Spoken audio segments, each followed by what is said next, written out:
Nanginginig ang kamay ni Lyra habang nakapatong ito sa kanyang hita. Malamig ang katad ng mamahaling sofa, ngunit hindi nito kayang palamigin ang apoy na naglalagablab sa loob ng kanyang dibdib, isang apoy na pinaghalong hiya at desperasyon. Ang bawat sulok ng penthouse ay sumisigaw ng karangyaan, mula sa matatayog na bintanang salamin na tanaw ang kumikinang na syudad ng Giis, hanggang sa mga obrang sining sa dingding na marahil ay mas mahal pa sa bahay na inuupahan nila. Sa gitna ng lahat ng ito, naroon siya. Si Marco Elizalde.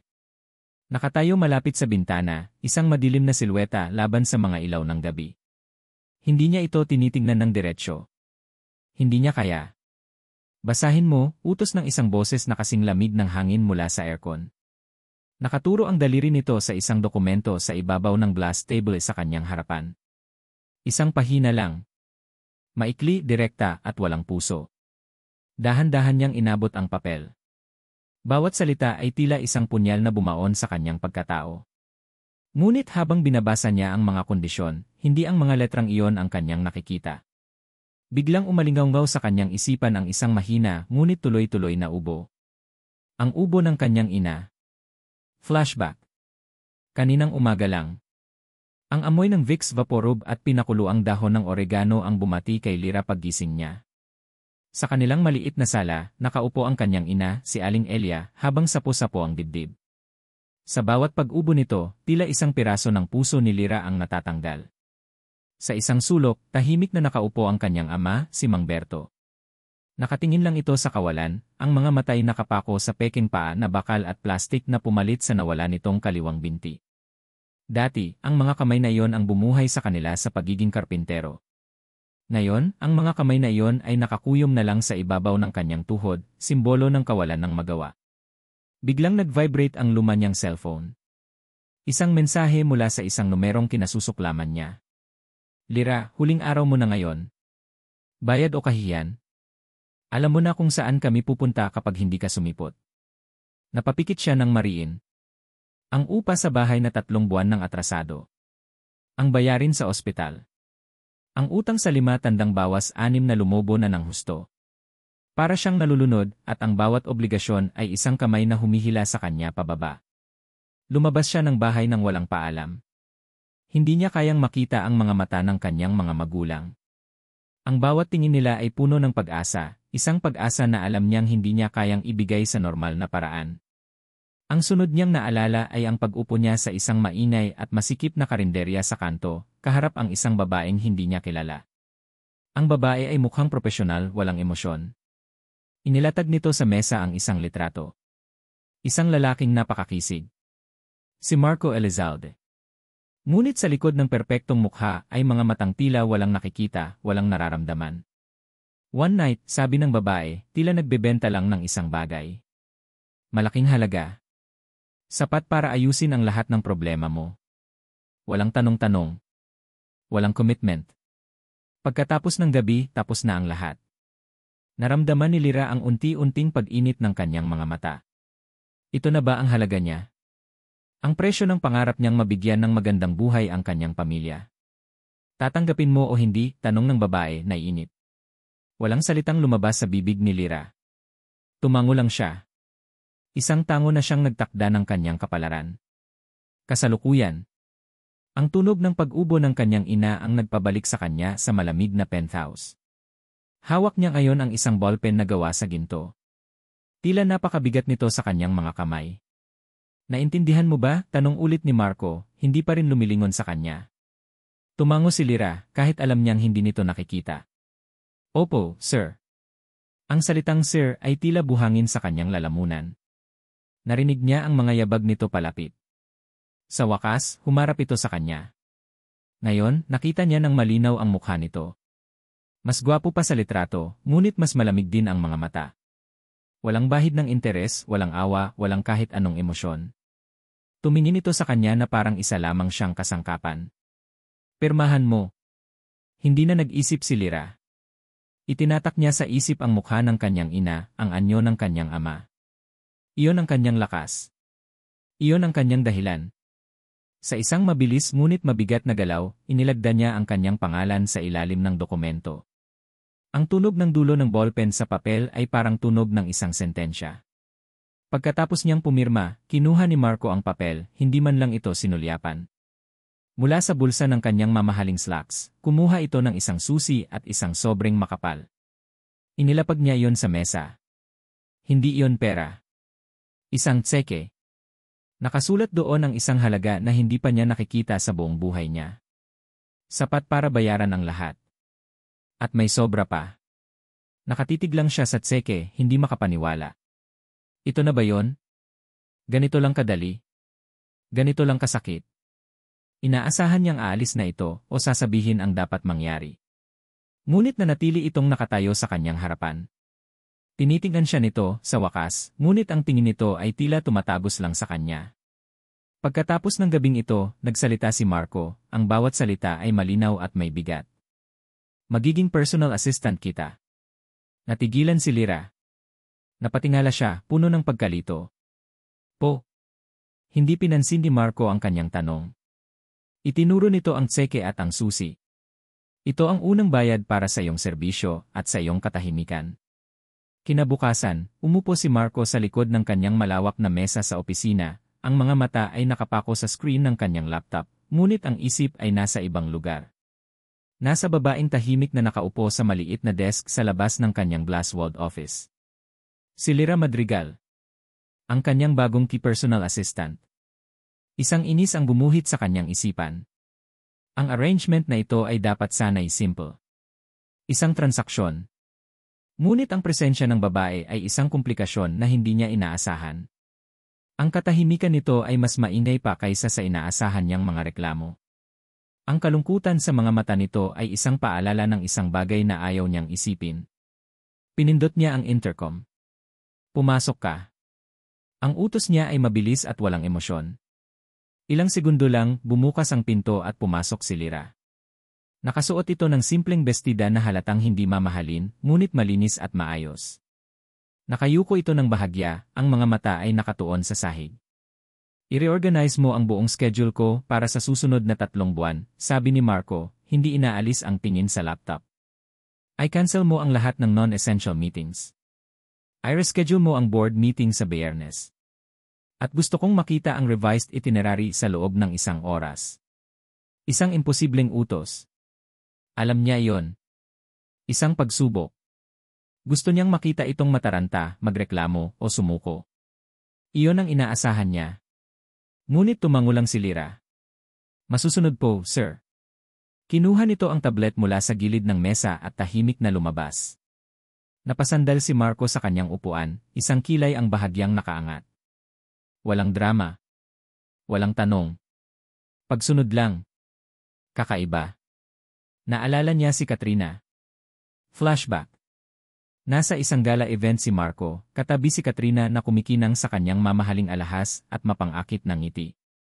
Ang ganda nitong tingnan, isang perpektong palamuti sa kanyang tabi. Darling, I need to talk to Emma Reyes for a bit, bulong nito, kasabay ng isang mabilis na halik sa kanyang pisngi. Tumango lang si Marco, abala sa pakikipag-usap sa ibang business tycoon. Makalipas ang kalahating oras, nagsimula siyang hanapin ito. Natagpuan niya ito sa isang balkonahe, hindi kausap si Emma Reyes, kundi nasa mga bisig ni Anton de Villa, ang kanyang pinakamalaking karibal sa negosyo. Ang paraan ng paghalik nila ay hindi nag-iwan ng anumang duda. Isang halik na puno ng pagnanasa at pagsasabwatan. Ang pinakamasakit ay ang ngiti sa labi ni Katrina pagkatapos. Isang ngiting tagumpay. Isang ngiting nagsasabing na isahan kita. Ang pagkakanulo ay dumating sa 2 anyo, sa kanyang puso at sa kanyang kumpanya. Nalaman niya kalaunan na nagbibigay pala si Katrina ng impormasyon kay De Villa. Kasalukuyan. Napailing si Marco, itinaboy ang alaala. Iyon ang dahilan kung bakit mas gusto niya ang mga transaksyon. Malinaw, walang hidden agenda, walang kasinungalingan. Ang arrangement nila ni Lyra ay dapat ganito. Mula sa kanyang kinaupuan, kitang-kita niya si Lyra sa labas. Seryoso itong nakatutok sa tablet, ang mga daliri ay mabilis na gumagalaw sa screen. May isang hibla ng buhok na nalaglag sa mukha nito, ngunit hindi man lang nito inalis. Masyado itong abala. Makalipas ang eksaktong 58 minuto, pumasok ulit ito. Inilapag nito ang tablet sa kanyang mesa. Okay na po, sir. Naipadala ko na rin po sa email ninyo ang buod ng mga pagbabago. Kinuha ni Marco ang tablet. Ang schedule ay perpektong nakaayos. Lohikal. Mahusay. Mas mahusay pa sa ginawa ng dati niyang executive assistant na nagtapos sa Ateneo. Napatingin siya kay Lyra sa unang pagkakataon na may bahid ng tunay na interes. Sino ba talaga ang babaeng ito? Biglang nagring ang cellphone ni Lyra. Nakita niya ang bahagyang pagbabago sa mukha nito. Isang kislap ng pag-aalala. Mabilis itong nagpaalam, "Excuse me lang po, sir," at lumabas para sagutin ang tawag. Hindi niya sinasadya, ngunit ang opisina niya ay soundproof mula sa labas papasok, hindi mula sa loob palabas. Narinig niya ang boses nito, mahina ngunit malinaw. "Opo, inay. Uminom na po ba kayo ng gamot? Kumusta po ang ubo ninyo?" "Opo, kumain na po ako. Huwag niyo po akong alalahanin. Sige po, babantayan po kayo ni Papa Jan. Mahal na mahal ko po kayo." Ang boses nito ay puno ng pagmamahal. Isang klase ng pagmamahal na dalisay at walang hinihinging kapalit. Napakunot ang noo ni Marco. Ang imahe ng babaeng may kakayahang ibenta ang sarili ay hindi tumutugma sa imahe ng anak na puno ng pag-aruga. Ang dalawang imahe ay nagbabanggaan sa kanyang isipan at nagdulot iyon ng kakaibang pagkabahala sa kanya. Kinagabihan, may isang mahalagang social event si Marco na kailangan niyang puntahan.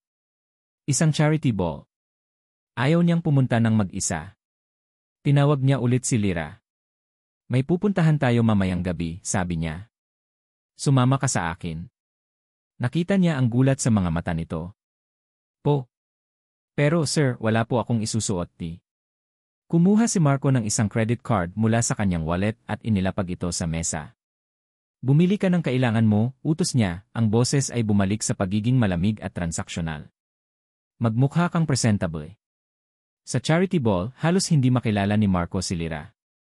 Nakasuot ito ng isang simpleng itim na evening gown. Hindi ito magarbo, ngunit bumagay iyon sa kanya. Inayos nito ang kanyang buhok sa isang simpleng buwan. Tahimik lang itong nakasunod sa kanyang likuran habang bumabati siya sa mga importanteng tao. Sa isang pagkakataon, iniwan niya ito saglit para kausapin ang isang kliyente. Paglingon niya, nakita niya ang isang eksenang nagpatigil sa kanyang paghinga. May hawak na tray ng inumin si Lyra, marahil ay kumukuha para sa kanya. Ngunit isang matabang babae, si Donna Esmeralda, isang maimpluwensyang investor na kilala sa pagiging masungit, ang bumangga dito. Natapon ang laman ng isang baso ng red wine sa puting-puting damit ng matanda. "Inutil," sigaw ni Donna Esmeralda, sapat na para makuha ang atensyon ng lahat sa paligid. "Hindi ka ba tumitingin sa dinadaanan mo? Alam mo ba kung magkano itong suot ko? Siguro kahit ang buong pagkatao mo, hindi kayang bayaran ito." Nakita ni Marco ang pamumutla ni Lyra. Nakayuko ito, nanginginig. "Sorry po. Sorry po." Isang galit na hindi niya maintindihan ang biglang kumulo sa loob ni Marco. Mabilis siyang lumapit. Walang sabi-sabi, inilagay niya ang kanyang kamay sa baywang ni Lyra at hinila ito palapit sa kanya, isang kilos na puno ng posesyon. Tumingin siya ng diretsyo sa mga mata ni Donna Esmeralda, ang kanyang tingin ay matalim at nagyayelo.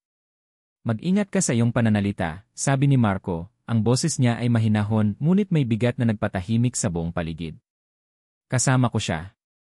Ang mga salitang binitawan ni Marco Elizalde ay umalinggaw sa buong bulwagan, nagpatahimik sa mga bulungan at nagpatigil sa bawat galaw. "Kasama ko siya." Dalawang salita lamang, ngunit para kay Lyra, ang bigat nito ay parang bigat ng buong mundo.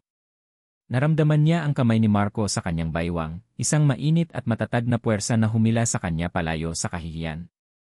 Natigilan si Donna Esmeralda, ang mukha nitong galit ay napalitan ng pagkabigla, at pagkatapos ay ng isang pilit na ngiti nang makilala kung sino ang nagsalita. Mabilis at walang ingay na hinila siya ni Marco palayo sa eksena. Hindi sila tumigil hanggang sa makarating sila sa parking lot. Ang katahimikan sa loob ng sasakyan habang pauwi sila ay mas nakakabingi kaysa sa sigaw ni Donna Esmeralda kanina. Hindi nagsalita si Marco. Nakatuon lang ang mga mata nito sa daan. Si Lyra naman ay nakatingin lang sa labas ng bintana, pinagmamasdan ang mga ilaw ng syudad na dumadaan, ngunit wala siyang tunay na nakikita. Ang tanging nararamdaman niya ay ang bakas ng kamay nito sa kanyang baywang at ang init na nanatili roon. Bakit? Bakit niya ginawa yon? Ang kasunduan nila ay malinaw. Isa siyang empleyado. Isa siyang bagay na binili. Hindi siya dapat ipagtanggol. Hindi siya dapat bigyan ng halaga. Nanginginig siya ng bahagya, hindi niya sigurado kung dahil ba sa lamig ng aircon o sa kabuluhang bumabalot sa kanyang pagkatao. Napansin yata ito ni Marco. Walang sabi-sabi, hinubad nito ang kanyang suit jacket at marahang ipinatong sa kanyang mga balikat. Ang amoy ng mamahaling pabango nito ay biglang bumalot sa kanya. Amoy ng kapangyarihan, ng karangyaan, at ng isang bagay na hindi niya maipaliwanag, isang bakas ng init ng tao. Napapikit siya. Ang pader na itinayo niya sa paligid ng kanyang puso, ang pader na nagsasabing transaksyon lang ito, ay nagsimulang magkaroon ng mga unang bitak.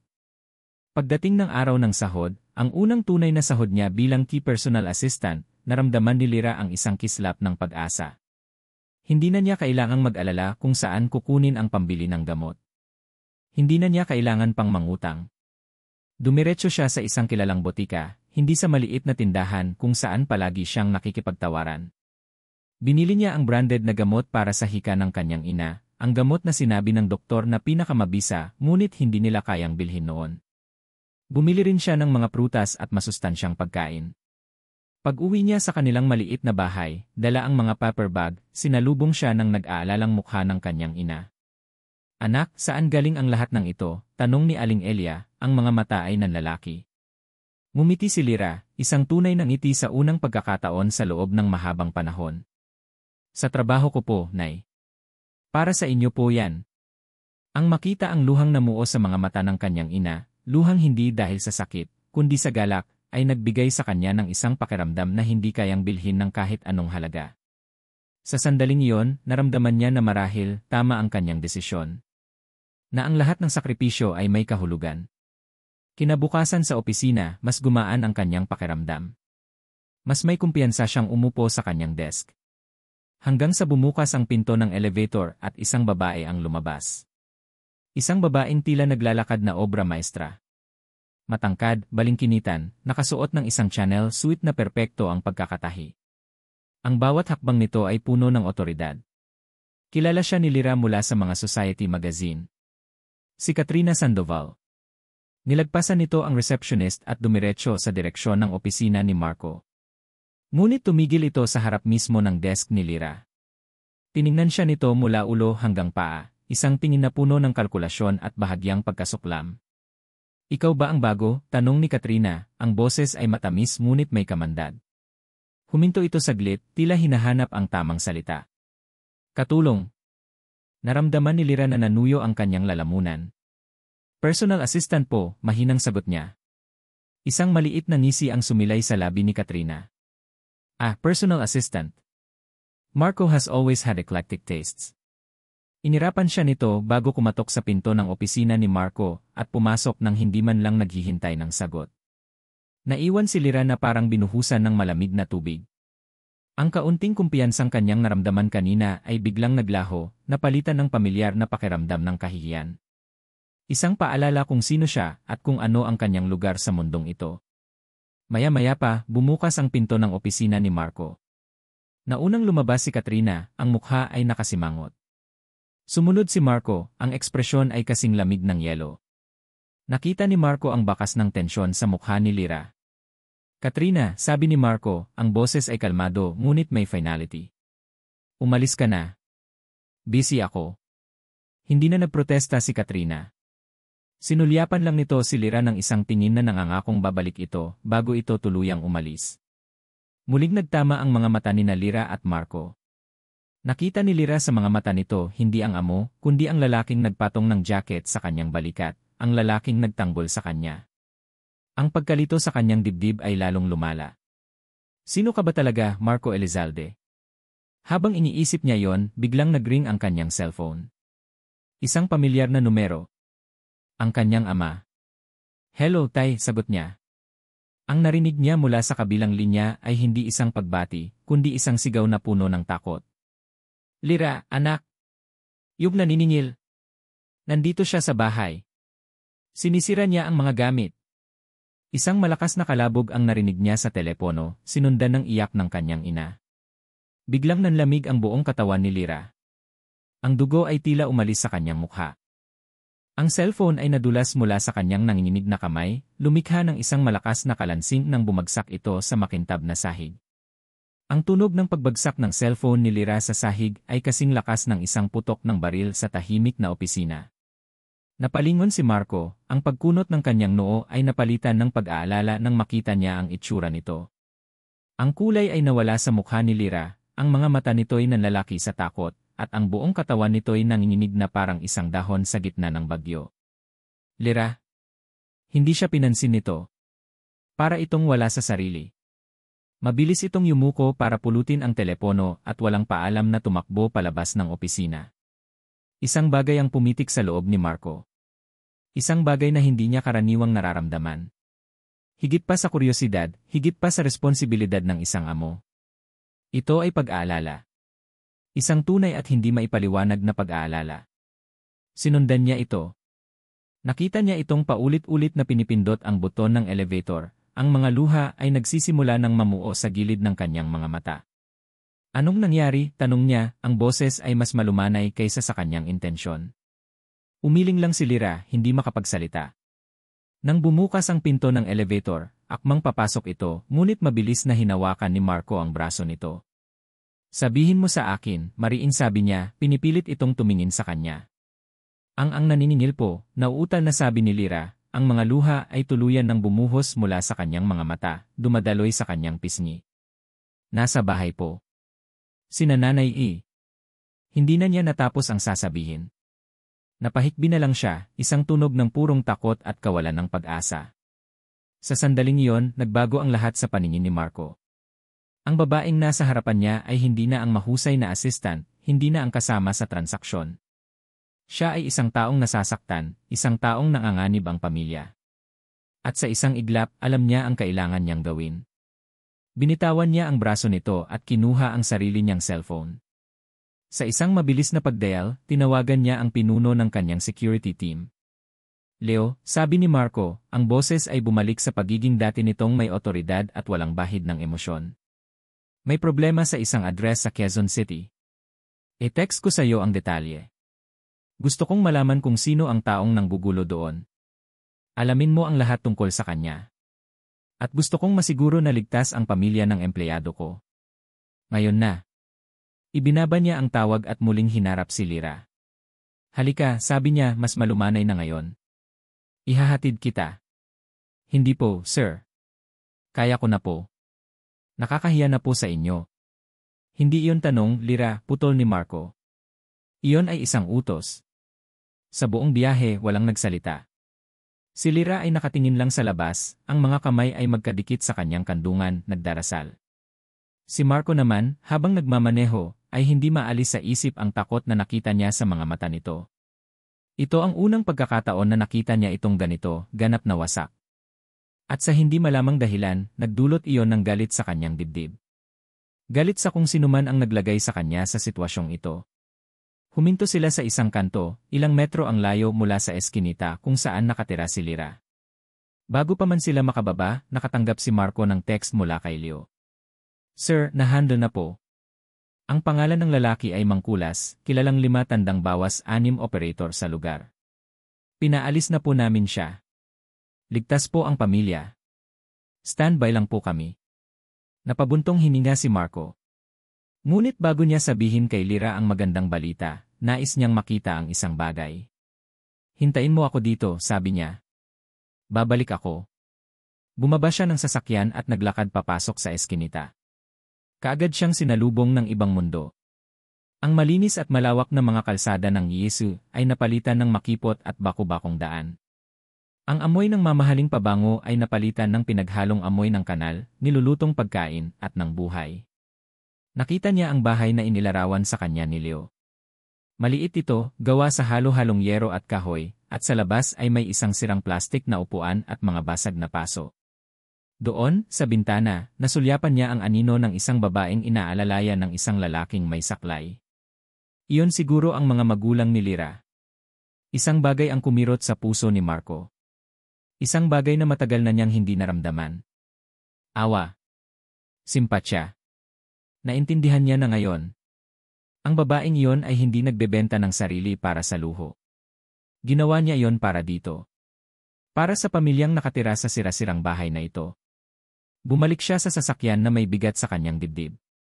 Nang makita siya ni Lyra, agad itong nagtanong. Kumusta po? Okay lang po ba sila? They're safe, sagot niya. Pinaalis ko na ang tao. Nakita niya ang pagluwag ng tensyon sa mukha ni Lyra na sinundan ng pagkalito. Ipinaalis niyo po. Sa halip na sumagot, nagmaneho si Marco pabalik sa opisina. Nang makarating sila sa kanyang pribadong opisina, sa wakas ay hinarap niya ito. Bakit hindi mo sinabi sa akin? Tanong ni Marco, ang boses ay seryoso. Napayuko si Lyra. Hindi niyo po iyon trabaho, sir. Problema ko po iyon. Problema mo? Napataas ang boses ni Marco. Lyra, nakita ko kung saan ka nakatira. Nakita ko ang takot sa mga mata mo. Tapos sasabihin mong problema mo lang yon? Pagkatapos ng lahat, bakit pilit mo pa ring dinadala ang lahat ng mag-isa? Biglang umiyak si Lyra, hindi na napigilan ang lahat ng emosyon. Dahil nakakahiya. Dahil iyon lang ang kaya kong gawin. Ano po ang gusto niyong gawin ko, sir? Magmakaawa sa inyo. Humingi ng tulong. Ang kasunduan natin ay malinaw. Trabaho lang. Hindi po kasama dito ang mga personal kong problema. Ang bawat salita nito ay isang sampal sa kanya. Tama ito. Iyon ang kasunduan. Ngunit sa sandaling iyon, ayaw na niya ng kasunduan. Lumapit siya. Hinawakan niya ang mga balikat nito, pinilit itong tumingin sa kanya. Ang mga luha ay malayang dumadaloy sa mukha nito, ngunit ang nakita ni Marco ay hindi kahinaan, kundi isang hindi masukat na lakas. Ayoko na ng kasunduan, Lyra. Napatigil sa pag-iyak si Lyra, napalitan niyon ng pagkabigla. Hinawakan ni Marco ang mukha nito, ang kanyang mga hinlalaki ay marahang pinupunasan ang mga luha nito. Tumingin siya ng diretsyo sa mga mata nito, ipinapakita ang isang bagay na matagal na niyang ikinukubli, ang kanyang sariling kahinaan. Gusto kong maging parte ng buhay mo, Lyra, sabi niya, ang boses ay halos isang bulong. Hindi bilang amo kundi bilang ako. Natulala si Lyra. Ang mundo niya ay tumigil sa pag-ikot. Ang lalaking laging malamig at malayo ay nasa harapan niya ngayon, nag-aalok ng isang bagay na hindi niya pinangarap na posible. Pag-asa. Ngunit habang nakatitig siya sa mga mata ni Marco, naramdaman niyang nag-vibrate ang cellphone sa kanyang bulsa. Ang tunog ay tila isang alarmang gumising sa kanya mula sa isang magandang panaginip. Dahan-dahan niyang kinuha ang telepono. Isang mensahe mula sa isang hindi kilalang numero. Binuksan niya ito. Ang kanyang puso ay biglang tumigil sa pagtibok. Ito ay isang litrato. Isang litratong kuha mula sa malayo, ngunit malinaw.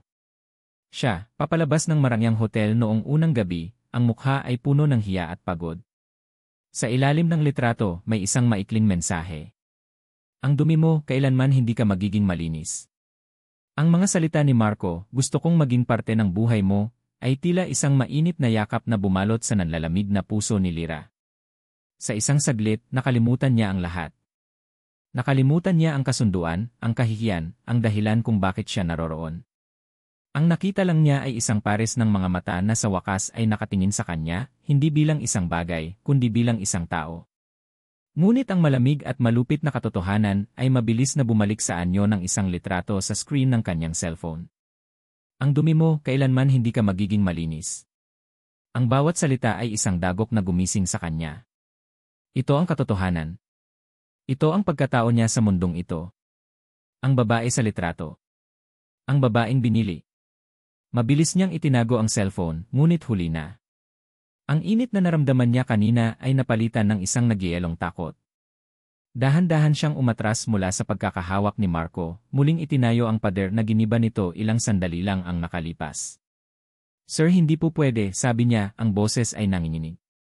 May kasunduan po tayo. Nakita niya ang pagkalito at sakit sa mga mata ni Marco. Kalimutan mo na ang kasunduan, giit nito. Ang nakita ko kanina, ang nararamdaman ko ngayon. Lyra, totoo ito. Umiling si Lyra, ang mga luha ay muling nagbabadya. Hindi po. Ako po empleyado niyo lang po ako. Salamat po sa tulong ninyo kanina, pero hanggang doon na lang po iyon. Hindi niya kayang sabihin ang tunay na dahilan. Hindi niya kayang aminin na sa tingin niya, hindi siya karapat-dapat. Na ang nakaraan niya ay isang mansa na habang buhay niyang dadalhin. Isang mansa na ayaw niyang idikit sa pangalan ni Marco Elizalde. Kailangan ko na pong umuwi, sabi niya, at bago pa man makapagsalita si Marco, mabilis siyang tumalikod at naglakad palabas, iniwan itong nakatayo doon, puno ng mga tanong na wala siyang balak sagutin. Sa mga sumunod na araw, iniwasan ni Lyra si Marco hanggat maaari. Ginawa niya ang kanyang trabaho ng may perpektong kahusayan, ngunit sa isang malamig at propesyonal na paraan. Hindi na siya nagtatagal sa opisina. Hindi na niya ito tinitingnan sa mata. Si Marco naman ay tila naintindihan ang kanyang pangangailangan ng espasyo. Hindi na nito ipinilit ang sarili, ngunit nararamdaman ni Lyra ang mga mata nitong nakamasid sa kanya. Isang tingin na puno ng pasensya, paghihintay at kaunting kalungkutan. Isang hapon, habang pauwi na siya, isang pamilyar na boses ang tumawag sa kanya mula sa isang coffee shop malapit sa opisina. Lyra, right? Si Katrina Sandoval. Nakaupo itong mag-isa sa isang mesa, nakangiti. Isang ngiti na hindi umabot sa kanyang mga mata. Pwede ba tayong mag-usap? Saglit lang, sabi nito, itinuturo ang upuan sa tapat niya. Nag-aalangan man, umupo si Lyra. Hindi niya alam kung ano ang aasahan. Look, I want to apologize for how I acted the other day. Simula ni Katrina, ang boses ay puno ng pagsisisi. Medyo masama lang ang araw ko. Alam mo na, woman scorned. Isang mapait na tawa ang kumawala sa kanya. Nakita ko kung paano ka tingnan ni Marco. At alam kong hindi kanya tinitingnan bilang isang assistant lang. Nakinig lang si Lyra, hindi alam kung ano ang dapat sabihin. Gusto ko lang magbigay ng babala, patuloy ni Katrina, ang mukha ay biglang naging seryoso. Bilang isang babae sa isa pang babae. Ganyan si Marco. Mahilig siya sa bago. Mahilig siya sa rescue missions. Ganyan din ang ginawa niya sa akin noon. But once the thrill is gone, iiwan ka rin niya. At mas masakit iyon kaysa sa kahit anong problema mo ngayon. Trust me. Ang mga salita ni Katrina ay tila lason na dahan-dahang kumalat sa kanyang sistema, naghahanap ng mga bitak sa kanyang determinasyon para maniwala. I have to go, sabi ni Lyra, tumayo. Just be careful, huling sabi ni Katrina, bago muling ngumiti. Ayoko lang makitang may masaktan ulit. Habang naglalakad palayo si Lyra, hindi niya alam na kinuha ni Katrina ang cellphone nito at nag-dial, hello. Okay na. Nakausap ko na siya. Yes, the seed is planted. Pag-uwi ni Lyra, may nag-aabang sa kanya sa labas ng kanilang bahay. Si Mangkulas, ang lalaking naningil sa kanila. Ngunit sa halip na galit, takot ang nasa mukha nito. Ma'am Lyra, pasensya na po, sabi nito, iniaabot sa kanya ang isang maliit na supot ng pera. Heto po, ibinabalik ko po yung huling bayad nyo. Pasensya na po talaga sa nagawa ko. Napag-utusan lang po. Napag-utusan? Kanino? Gulat na tanong ni Lyra. Mabilis na umiling si Mangkulas. Hindi ko po pwedeng sabihin, ma'am. Basta po, pasensya na. At mabilis itong tumalikod at naglakad palayo, iniwan si Lyra na hawak ang pera, mas lalong nalilito. Sino ang nag-utos sa kanya? Si Marco ba? Possible. Ngunit bakit? Ang isip niya ay gulong-gulo. Kinagabihan, nakatanggap siya ng text mula kay Marco. I know you need space. But I prepared dinner for you. Here at the penthouse. Kung hindi ka dumating, maintindihan ko. Pero maghihintay ako. Nabasa ni Lyra ang mensahe ng paulit-ulit. Ang puso niya ay nagtatalo. Sabi ng isip niya, huwag. Mapanganib. Masasaktan ka lang. Sabi ng mga salita ni Katrina, isa ka lang laruan. Sabi ng litrato sa cellphone niya, marumi ka. Ngunit ang puso niya, ang hangal niyang puso, ay bumubulong ng ibang bagay. Bumubulong ito ng pag-asa. Paano kung totoo? Paano kung iba siya? Nagbihis siya. Isang simpleng damit. Hindi na niya inayos ang sarili. Nagdesisyon siyang pupunta siya. Kahit para lang sabihin ng harapan na tapusin na ang lahat ng ito. Iyon ang sabi niya sa sarili niya. Habang nasa taxi siya papunta sa IIS, muling nag-vibrate ang kanyang cellphone. Isang mensahe ulit mula sa unknown number. This time, isa itong video. Nanginginig niyang pinindot ang play. Ang video ay malabo, kuha mula sa malayo. Ngunit sapat na para makilala ang mga tao. Si Mangkulas ang naniningil sa kanila. At isang babae. Nakatalikod ang babae, ngunit ang suot nitong mamahaling damit at ang tindig nito ay pamilyar. Inabutan ng babae si Mangkulas ng isang makapal na sobre. Ang sobre ng pera. Pagkatapos, lumingon ng bahagya ang babae, sapat lang para masilayan ng kamera ang gilid ng kanyang mukha sa ilalim ng ilaw ng poste. Nanigas si Lyra sa kanyang kinaupuan. Ang hangin ay tila nawala sa kanyang mga baga. Si Katrina Sandoval. Ang video ay nagpatuloy. Malinaw na may sinasabi si Katrina, at kahit walang audio, ang galaw ng kanyang mga kamay at ang pagtango-tango ni Mangkulas ay nagsasabi ng isang kwento ng utos at pagsunod. Biglang nag-flash sa isip ni Lyra ang lahat. Ang friendly advice ni Katrina sa coffee shop. Ang biglaang pagbabalik ng pera ni Mangkulas. Ang mensaheng nagsasabing marumi siya. Hindi ito mga hiwa-hiwalay na pangyayari. Ito ay isang plano. Isang masalimuot at malupit na plano. Pero bakit? Ano ang layunin nito? Upang sirain siya. Upang patunayan sa mundo na tama si Katrina at mali si Marco. Ang mga tanong ay bumuhos sa kanyang isipan, ngunit isa lang ang malinaw, ginagamit siya. Ginagamit siya sa isang laro na hindi niya maintindihan. Naramdaman niyang huminto ang taxi. Nasa tapat na sila ng gusali ni Marco. "Ma'am, andito na po tayo," sabi ng driver. Nakatitig lang si Lyra sa screen ng kanyang cellphone, sa nagyelong imahe ni Katrina Sandoval. Ang pag-asa na naramdaman niya kanina, ang kaunting tapang na kanyang inipon para harapin si Marco, ay biglang napalitan ng isang malamig na galit at takot. Paano kung parte rin si Marco dito? Paano kung laro lang nilang dalawa ito? Imposible, ngunit sa mundo nila, ano nga ba ang imposible? Ang tiwala niya ay basag. Ang puso niya ay gulong-gulo. "Ma'am," ulit ng driver. Hindi na niya kayang harapin si Marco. Hindi na yon. Hindi habang ang laso ng pagdududa ay kumakalat sa kanyang buong sistema. Kailangan niyang mag-isip. Kailangan niyang malaman kung ano ang gagawin. "Pasensya na po, Manong," sabi niya sa driver, ang boses ay mahina at basag. "Pakibalik na lang po ako.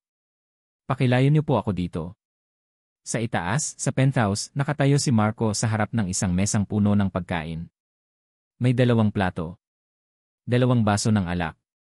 At isang maliit na bukwet ng bulaklak sa gitna. Nakatingin siya sa kanyang relo, pagkatapos ay sa pinto. Naghihintay. Isang ngiti ang unti-unting sumilay sa kanyang labi. Sa unang pagkakataon sa loob ng maraming taon, naramdaman niyang handa na siyang sumugal muli sa kanyang puso. Hindi niya alam na sa ibaba, sa isang rumaragasang taxi, ang babaeng hinihintay niya ay palayo ng palayo, dala-dala ang isang katotohanang mas mapait pa sa kahit anong kasinungalingan. Hawak ni Lyra ang kanyang cellphone na parang isa itong granada na anumang oras ay sasabog. Ang video ay paulit-ulit na tumatakbo sa kanyang isipan. Si Katrina. Si Mangkulas. Ang sobre. Hindi na niya kayang itanggi. Hindi ito isang simpleng pananakot. Ito ay isang pakana. Isang pakana na siya ang nasa gitna. Ang bawat kilos ni Katrina, ang paglapit nito, ang mga babala, ang kunwaring pakikiramay, ay pawang mga bahagi ng isang mas malaking plano. Ngunit ang pinakamasakit na tanong ay nanatili, alam ba ito ni Marco? Ang isang bahagi niya ay sumisigaw ng hindi. Ang lalaking nagtanggol sa kanya, ang lalaking nagpunas ng kanyang mga luha, ang lalaking nag-alok na maging parte ng kanyang buhay, hindi nito kayang gawin yon. Ngunit ang isa pang bahagi, ang bahaging nasanay na sa sakit at pagkabigo, ay bumubulong ng bakit hindi. Sila ay mula sa iisang mundo. Sila ay dating magkasintahan. Paano kung ito ay isang laro lamang para sa kanila? Isang paraan para paglaruan ang isang hamak na tulad niya. Ang pagdududa ay isang lason. Kapag pumasok na ito sa iyong sistema, binabago nito ang lahat. Ang bawat alaala, bawat salita, bawat kilos ni Marco ay biglang nagkaroon ng ibang kahulugan. Ang kanyang pagtulong ba ay paraan para makuha ang tiwala niya? Ang kanyang pag-aalok ba ng hapunan ay isang bitad? Napahawak siya sa kanyang sentido. Ang sakit ng ulo niya ay halos hindi na makayanan. "Ma'am, okay lang po kayo?" tanong ng driver, sumusulyap sa kanya mula sa rearview mirror. Tumango lang si Lyra, hindi makapagsalita. Pinatay niya ang kanyang cellphone. Ayaw na niyang makatanggap pa ng kahit anong mensahe. Sa ngayon, ang gusto lang niya ay makarating sa isang lugar kung saan ligtas siya. Ang kanilang maliit na bahay. Ang yakap ng kanyang ina. Iyon lang. Samantala, sa penthouse, ang ngiti sa labi ni Marco ay dahan-dahang naglaho. Lumipas na ang 1 oras. Ang pagkain ay nagsisimula ng lumamig. Tinawagan niya ang cellphone ni Lyra, ngunit hindi ito sumasagot. Nagring lang ito nang nagring hanggang sa mapunta sa voicemail. Nag-text siya. Lyra, are you okay? Walang sagot. Isang pamilyar na pakiramdam ng pagkabigo ang nagsimulang gumapang sa kanyang dibdib. Ang anino ni Katrina at ng pagkakanulo nito ay muling bumalik. Maybe she was just like her. Siguro ay tama siya sa simula pa lang. Lahat ng tao ay may presyo. Lahat ng relasyon ay transaksyon. Siguro ay nakuha na ni Lyra ang gusto niya, seguridad, pera para sa pamilya, at ngayon ay wala na siyang pakialam. Ngunit kahit anong pilit niyang isipin yon, hindi niya kayang paniwalaan. Ang sinseridad sa mga mata ni Lyra nang ito'y umiyak, ang paraan ng pag-aalaga nito sa kanyang pamilya iyon ay hindi kayang pekin. May mali. May nangyaring mali. Ngunit ang nasaktan niyang pride at ang takot na muling maloko ay mas malakas. Tinitigan niya ang hapagkainan na inihanda niya. Sa isang mabilis na kilos ng pagkadismaya, iwinasiwas niya ang kanyang kamay, tinabig ang lahat ng nasa mesa. Ang tunog ng nabasag na pinggan at baso ay umalingaw-ngaw sa tahimik na silid, isang perpektong salamin ng nabasag na pag-asa sa kanyang puso. Nang gabing iyon, hindi natulog si Lyra. Nakaupo lang siya sa dilim ng kanilang sala, pinagmamasdan ang mahimbing na pagtulog ng kanyang ina. Dito, sa gitna ng kanyang pamilya, naramdaman niya ang kanyang tunay na responsibilidad. Kailangan niyang protektahan ang mga ito. Kahit anong mangyari.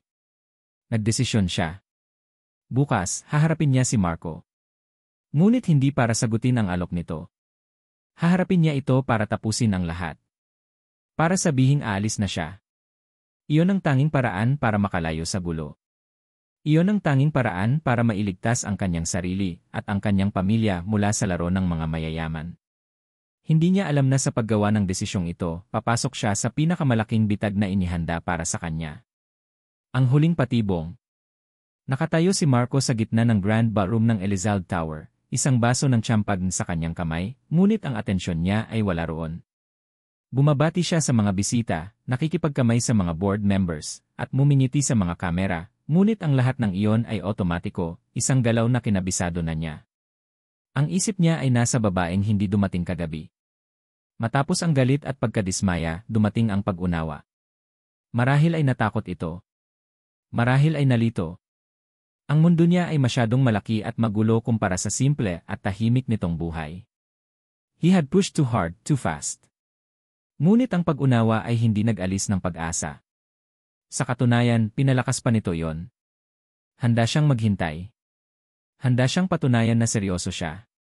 Sa unang pagkakataon mula nang masaktan siya ni Katrina, naramdaman niyang sulit ang pagsugal. Pasimple niyang sinulyapan ang kanyang cellphone, umaasang may mensahe mula kay Lyra. Isang paliwanag. Isang sorry. Kahit ano. Wala pa rin.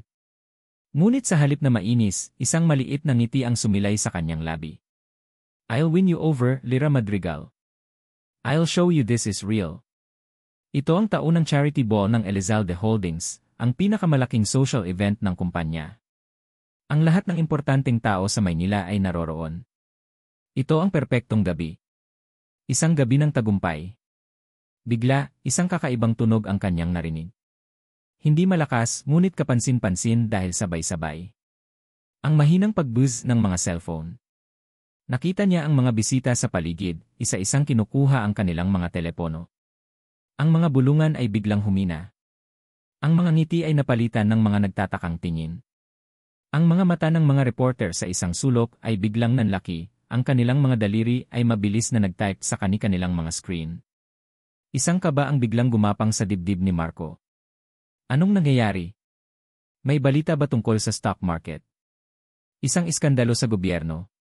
Pagkatapos, ang sarili niyang cellphone ay nag-vibrate sa kanyang bulsa. Kinuha niya ito. Isang email. Mula sa isang taong matagal nang wala sa kanyang contacts. From Katrina Sandoval. Subject, the truth you paid for. Nanlamig ang dugo ni Marco.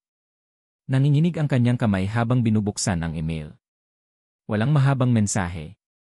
3 attachments lang. Binuksan niya ang una. Isang scanned copy. Ang kontrata. Ang kanilang kasunduan.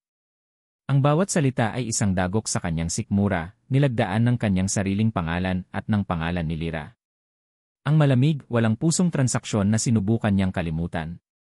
Binuksan niya ang pangalawa. Isang litrato.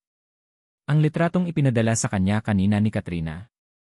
Si Lyra, papalabas ng hotel, ang mukha ay balot ng kahihiyan. At binuksan niya ang pangatlo. Ang huling pako sa kabaong. Isang bagong litrato. Kuha sa isang eskinita na ngayon ay pamilyar na sa kanya. Si Lyra, nakatayo sa harap ni Mang Kulas. Ang kamay ni Lyra ay nakaabot, tinatanggap ang isang supot ng pera mula sa lalaki. Ang anggulo ng litrato ay perpekto para magmukhang si Lyra ang naniningil. Isang patunay. Isang kasinungalingan na nakabalot sa isang imahe ng katotohanan. Sa ilalim ng mga litrato, may isang maikling pangungusap mula kay Katrina. She never stopped, Marco. She was just playing a longer game than did. Hope the price was worth it. Ang hangin ay nawala sa mga baga ni Marco. Ang ingay ng party ay naging isang malayong ugong. Ang mga kumikinang na ilaw ng chandelier ay biglang naging nakakasilaw. Not again. Ang sakit ay matalim, pamilyar at mas masahol pa. Dahil sa pagkakataong ito, pinayagan niyang bumaba ang kanyang pader. Pinayagan niyang maniwala. Ginawa siyang tanga. Muli. Ang pag-asa na naramdaman niya kanina ay naging isang mapait na lason. Ang pag-aalala ay naging purong galit. Ang lalaking handang sumugal ay naging ang lalaking nasunugan sa laro. At sa sandaling iyon, sa gitna ng kanyang pagkasira, pumasok si Lyra sa ballroom. Nakasuot ito ng simpleng bestida, ang mukha ay seryoso ngunit determinado. Dumating siya para tapusin ang lahat ng may dignidad.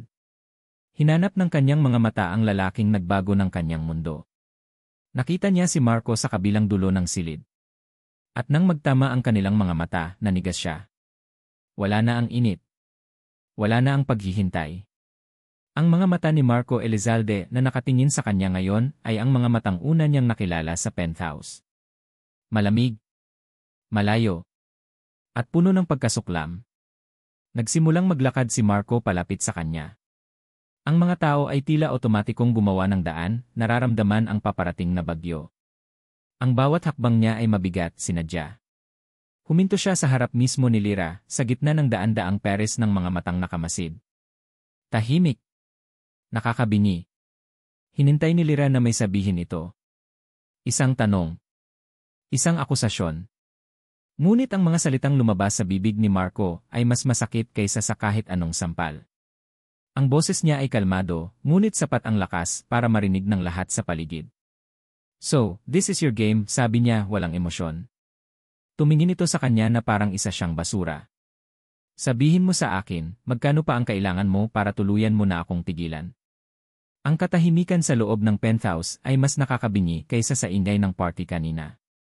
Isang baso ng mamahaling whiskey ang hawak ni Marco, ngunit hindi nito kayang pawiin ang pait na nanunuot sa kanyang lalamunan. Nakatayo siya sa harap ng malawak na bintana, nakatingin sa kumikinang na syudad, ngunit ang nakikita niya lang ay ang mukha ni Lyra, ang mukha nitong puno ng gulat, sakit, at pagkabigo. Isang ngisi ang sumilay sa kanyang labi. Isang ngising walang saya. I was right all along. Iyon ang sinasabi niya sa sarili. They're all the same. Ngunit sa ilalim ng galit ay may isang bagay na ayaw niyang aminin. Isang kirot. Isang pakiramdam ng kawalan na mas malalim kaysa sa naramdaman niya kay Katrina. Dahil kay Lyra, hindi lang pride ang nasaktan. Kay Lyra, pag-asa ang nawala. Sa isang iglap ng galit, ibinato niya ang baso sa pader.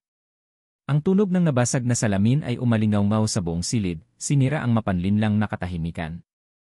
Napasandal siya sa pader, napapikit ng mariin. Pagdilat niya, may isang bagay na nakaagaw ng kanyang pansin sa ibabaw ng isang side table. Isang maliit, kulay lila na bookmark. Simple lang ito, may isang tuyong bulaklak na nakadikit sa dulo. Naalala niya, naiwan iyon ni Lyra isang araw nang magbasa ito ng libro mula sa kanyang library habang hinihintay siya. Kinuha niya ito. Ang gaan-gaan sa kanyang palad, ngunit ang bigat sa kanyang puso ay hindi masukat. Hindi ito ang gamit ng isang gold digger. Hindi ito ang gamit ng isang manloloko. Ito ay gamit ng isang taong simple, isang taong nagpapahalaga sa maliliit na bagay. Isang pagdududa, maliit ngunit paulit-ulit, ang nagsimulang umusbong sa kanyang isipan. Bakit siya pumunta sa party? Kung alam niyang lalabas ang lahat, bakit siya pupunta roon para lang ipahiya ang sarili? Hindi tugma. Ang Lira na kilala niya, kahit sa maikling panahon, ay may pride. May dignidad. Hindi ito gagawa ng isang bagay na kasing tanga nito. Mabilis siyang pumunta sa kanyang opisina sa loob ng penthouse at binuksan ang kanyang security system. Ilang pindot lang, lumabas sa malaking monitor ang footage mula sa ballroom kanina. Nirwind niya ito sa sandaling umalis si Lira. Inaasahan niyang makita ang galit, ang pagtatangka, o kahit ang pagmamalaki ng isang taong nahuli. Ngunit ang nakita niya ay isang bagay na nagpatigil sa kanyang paghinga.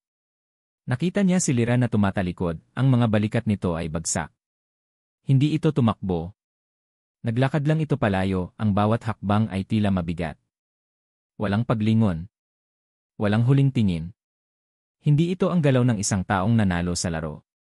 Ito ang galaw ng isang taong sinuko na ang laban bago pa man ito magsimula. Hindi niya namalayan, dinampot na niya ang kanyang cellphone at tinawagan si Leo. Leo, sabi niya, ang boses ay seryoso. Gusto kong malaman ang lahat tungkol kay Mangkulas. Hanapin niyo siya. I don't care how. At gusto kong i-trace niyo ang lahat ng financial transactions niya sa loob ng huling 2 linggo. Lahat. Masusunod po, sir. Habang naghihintay, hindi mapakali si Marco. Naglakad-lakad siya sa loob ng penthouse na parang isang leon sa loob ng hawla. Maya-maya, pumasok ang isa sa kanyang mga tauhan. Sir, ito po yung mga gamit na naiwan ni Emma Madrigal sa desk niya. At ito po yung cellphone niya. Nahulog po niya sa ballroom kanina sa gitna ng gulo.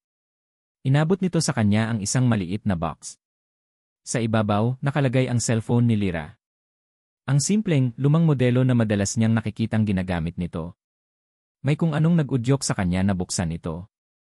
Hindi niya alam kung bakit. Siguro ay naghahanap siya ng karagdagang ebidensya na magpapatunay na tama siya. Pagbukas niya ng screen, iisang bagay lang ang nakatawag ng kanyang pansin. Isang notification mula sa isang unknown number. Isang unread message. At isa pang naunang message na may video attachment. Ang kuryosidad ay mas naging malakas kaysa sa kanyang pag-aalinlangan. Binuksan niya ang video. Napanood niya ang eksenang nagpabago sa lahat. Si Mangkulas at ang isang babaeng nakatalikod. Si Katrina. Ang pag-abot ng sobre. Ang pag-utos. Pagkatapos, binuksan niya ang pinakahuling mensahe, ang mensaheng hindi nabasa ni Lira. Isa itong screenshot ng email na ipinadala sa kanya ni Katrina na may kasamang text, "Game over. Enjoy the show." Biglang nag-flash sa kanyang isipan ang lahat ng mga piraso ng palaisipan. Ang biglaang pagbabago ng isip ni Lira kagabi. Ang hindi nito pagsipot sa hapunan. Ang takot sa mga mata nito kanina bago ito umalis ng opisina. Dumating ito sa party hindi para sa kanya, kundi para tapusin ang lahat. At siya, sa kanyang pagkabulag sa galit at pride, ang siyang nagtulak dito sa patibong. Siya ang naging armas ni Katrina. Sa sandaling iyon, tumunog ang kanyang cellphone. Si Leo. Sir, nakuha na po namin. May malaking halaga na pumasok sa account ni Mangkulas. Galing sa isang shell company na trace po namin ang may-ari. Ang kumpanya ay nakapangalan sa ina ni Emma Katrina Sandoval. Hindi na kailangang marinig ni Marco ang iba pa. Ang lahat ay malinaw na. Isang malamig at nakakamatay na galit ang pumalit sa sakit na nararamdaman niya. Isang galit na hindi para kay Lira, kundi para sa babaeng nag-orkestra ng lahat. Kinuha niya ang kanyang cellphone, ang mga daliri ay hindi nanginginig, kundi matatag at puno ng determinasyon. Hinanap niya ang numero ni Katrina. Nagring ito ng 2 beses bago nito sinagot, ang boses ay matamis at nagkukunwaring walang alam. Marco, darling. To what do I owe the? Pinutol siya ni Marco. Ang boses niya ay kalmado, ngunit sa ilalim nito ay isang bagsik na kayang magpayelo ng impyerno. Alam ko na ang lahat.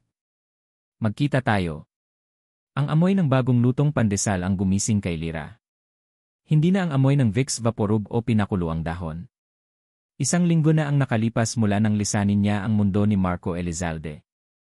Isang linggo na puno ng sakit, ngunit isang linggo rin ng paghilom. Sa tulong ng kaibigan niyang si Maya, nakahanap sila ng bagong lilipatan. Isang maliit na apartment na mas maayos kaysa sa dati nilang bahay. Nakahanap din siya ng bagong trabaho, isang katulong sa isang maliit na panaderya sa kanilang bagong komunidad. Hindi malaki ang sahod, ngunit sapat. Sapat para mabuhay ng tahimik. Ngumiti si Lyra habang inilalagay ang mga bagong lutong tinapay sa estante.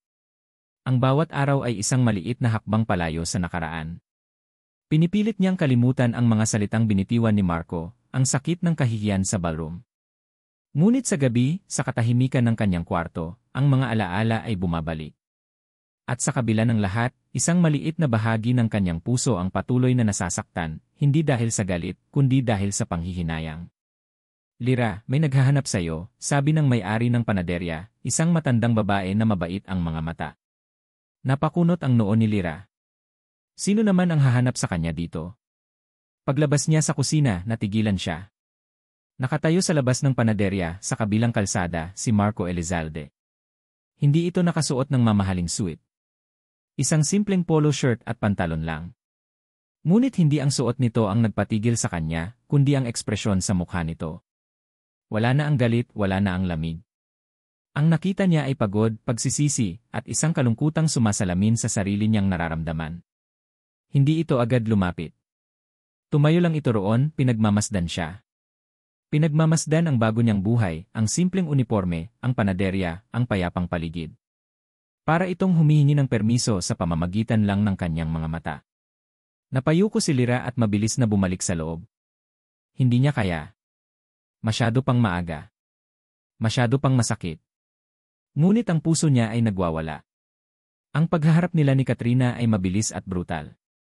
Sa loob ng isang conference room, inilatag ni Marco ang lahat ng ebidensya, ang bank records, ang video, ang testimonya ni Mangkulas na nahanap ng kanyang mga tauhan. Bakit, Katrina? Tanong ni Marco, hindi dahil gusto niyang malaman, kundi dahil gusto niyang marinig itong aminin. Nawala ang pagpapanggap ni Katrina. Ang mukha niya ay napuno ng galit at pait. Dahil hindi ako pwedeng matalo. Lalo na sa isang basahan na tulad niya. Pinalitan mo ako, Marco. Ako. Para sa isang babaeng galing sa putikan. Gusto kong makita mong nagkamali ka. Gusto kong makita mong dinudumihan niya ang pangalan mo. Ikaw ang dumihan, Katrina, sagot ni Marco, tumatayo. You became the very thing you accused her of being. Malinis si Lyra. Mas malinis pa sa ating lahat. Iniwan niya si Katrina doon, wasak at talunan. Ngunit walang saya sa kanyang tagumpay. Dahil ang tanging mahalaga sa kanya ay nawawala. Isang linggo niyang hinanap si Lyra. Isang linggo ng walang tulog na gabi at araw na puno ng pag-aalala. Nang sa wakas ay mahanap siya ng kanyang mga tauhan sa isang maliit na panaderya sa Sta. Mesa, hindi niya alam ang kanyang gagawin. At ngayon, habang nakatayo siya sa kabilang kalsada, pinagmamasdan itong nagtatrabaho, alam niya kung gaano kalaki ang kasalanan niya. Pinilit niya itong pasukin ang kanyang magulong mundo, at nang sa wakas ay pumasok na ito, siya pa mismo ang nagtulak dito palabas. Nakita niya itong lumabas, at sa isang saglit, nagtama ang kanilang mga mata. Nakita niya ang gulat, ang sakit. At nakita niya itong tumalikod at bumalik sa loob. Isang parte niya ang gustong sumuko. Marahil ay mas mabuti na siyang iwan. Marahil ay mas masaya ito sa simpleng buhay na ito, malayo sa kanya. Ngunit hindi. Hindi na siya muling magpapadala sa takot. Huminga siya ng malalim at tumawid sa kalsada. Pumasok siya sa loob ng panaderya. Ang amoy ng tinapay ay nagpapaalala sa kanya ng simple at tunay na mga bagay. Nakita niya si Lyra sa isang sulok, nakatalikod, abala sa pag-aayos ng mga kahon. Lumapit siya, ang puso niya ay kumakabog ng malakas. Hindi siya nagsalita. Sa halip, kumuha siya ng isang supot ng pandesal mula sa estante at lumapit sa counter. Bayad po, sabi niya, sapat lang para marinig nito. Dahan-dahang humarap si Lyra. Hindi ito makatingin sa kanya ng diretsyo. Bakit po kayo nandito? Mahinang tanong nito. Inilapag ni Marco ang bayad sa counter. At sa tabi nito, inilapag niya ang luma at sirang cellphone ni Lyra. Naiwan mo, sabi niya. Napanood ko ang video, Lyra. Alam ko na ang lahat. Napaangat ng tingin si Lyra, ang mga mata ay puno ng pagkabigla. Patawarin mo ako, sabi ni Marco, at sa mga salitang iyon, bumagsak ang lahat ng pader, ang lahat ng pride. Patawarin mo ako sa hindi ko pagtitiwala sa iyo. Patawarin mo ako dahil hinayaan kong bulagin ako ng nakaraan ko. Patawarin mo ako sa lahat ng sakit na idinulot ko. Ang mga luha ay nagsimulang mamuo sa mga mata ni Lyra.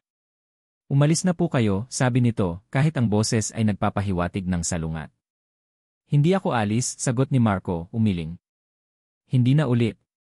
Mahal kita, Lyra. At kung aabutin man ng habang buhay para patunayan yan sa'yo, maghihintay ako. Dito lang sa labas ng panaderya na to, araw-araw, hanggang sa maniwala ka ulit sa akin. Makalipas ang 1 taon, nakatayo sina Lyra at Marco sa harap ng isang puntod. Isang simpleng lapida na may pangalang Elia Madrigal. Pumanaw ang ina ni Lyra ilang buwan na ang nakalipas, ngunit payapa at walang sakit, napapaligiran ng pagmamahal ng kanyang pamilya. Hinawakan ni Marco ang kamay ni Lyra. Your mother told me, before she passed, to take care of her greatest treasure. Ngumiti si Lyra sa gitna ng kanyang mga luha. Lumuhod si Marco sa harap niya, sa harap ng puntod ng kanyang ina. Mula sa kanyang bulsa, kinuha niya ang isang maliit na kahon. Lyra Madrigal, you taught me how to love. You taught me how to trust. Will you let me spend the rest of my life proving that I'm worthy of you? Will you marry me? Tumango si Lyra, ang mga luha ng kalungkutan ay napalitan ng luha ng purong kaligayahan. Yes, bulong niya. Yes. Ang kanilang kasal ay simple at taimtim, dinaluhan lang ng mga taong tunay na nagmamahal sa kanila. Ang kanyang ama, na ngayon ay may sarili ng maliit na furniture shop na tinulungan ni Marco na itayo. Ang kanyang mga kapatid. At si Maya. Ilang taon ang lumipas, sa isang gabi, sa balkonahe ng kanilang bahay, isang bahay na hindi kasing laki ng penthouse, ngunit puno ng init at tawanan, pinagmamasdan ni Lyra at Marco ang kanilang natutulog na anak. Hinigpitan ni Lyra ang hawak sa kamay ni Marco. Hindi perpekto ang simula natin, sabi niya, isang ngiti sa kanyang mga labi. Hinalikan ni Marco ang kanyang kamay, ang mga mata ay puno ng pagmamahal na mas malalim pa sa karagatan. Pero perpekto ang pagmamahal na binuo natin mula doon. At sa ilalim ng mga bituin, alam nilang pareho na ang tunay na halaga ng pag-ibig ay hindi nasusukat sa kung paano ito nagsimula, kundi sa kung paano nito binabago at binubuo ang dalawang puso para maging isa. At dito nagtatapos ang kwento ni Lyra at Marco. Mula sa kaibuturan ng aking puso, maraming salamat. Salamat sa iyong pagsubaybay at pagsama sa paglalakbay na ito, mula sa unang kabanata hanggang sa pinakahuli.